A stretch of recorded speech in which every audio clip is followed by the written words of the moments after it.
Clark Reid with more tech headlines for you today. If you like these reports and they're useful to you, give us a little help and tap that like button. And you can also subscribe so you know when each new report is up and ready for you. Google's Gemini personalized nano banana powered personal image generation feature is now free for all eligible users in the U.S. TechCrunch.com reports that up to now, Google has only made it available to Plus, Pro, and Ultra subscribers.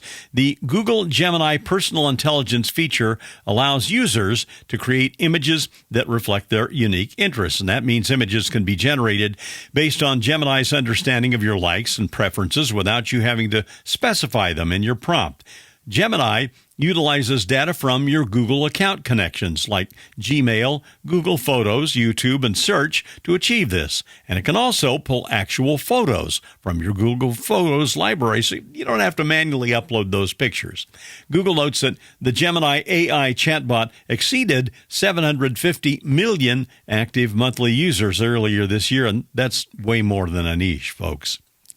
In an interesting bit of something resembling corporate espionage, Meta had hundreds of contractors pose as minors online and probe how competitor chatbots responded to prompts involving suicide, sex, eating disorders, and other high-risk subjects. This according to internal documents and 5 people familiar with the project. According to Wired.com, the effort targeted OpenAI's ChatGPT, Google Gemini, and Character.ai. The contractors were asked to create dummy under 18 accounts and then send written prompts and images to rival chatbots and copy the responses into spreadsheets. Some of the images contractors sent included pills, knives, nooses, a medical diagram of gynecological procedure.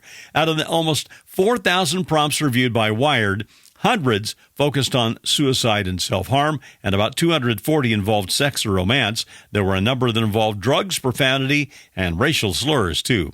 Now, Meta has cast this effort as routine safety testing. Wired had a couple of attorneys look at the spreadsheets, and they opined that at least the work violates the terms of service of the competitors, and at worst could amount to anti-competitive practices.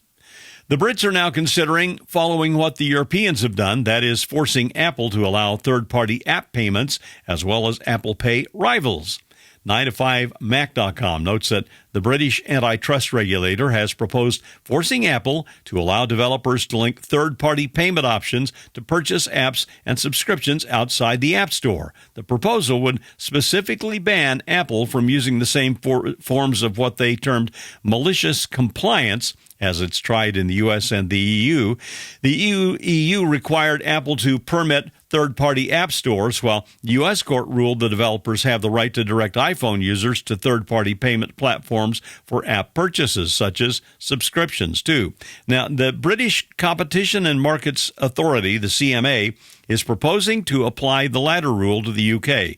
The CMA also proposes to force Apple to allow third-party rivals to use the Apple Wallet app for contactless payments. This would enable competitors to Apple Pay. The South Korean government and big tech companies are ponying up to the tune of $1 trillion for several flagship mega projects that could boost the global memory chip supply, something badly needed, what with AI server centers gobbling up a big share of the chip supply. ArsTechnica.com reports that firms include giant Samsung and SK Hynix, as well as Hyundai Motor Company, which is hustling to build humanoid robots via its Boston Dynamics subsidiary.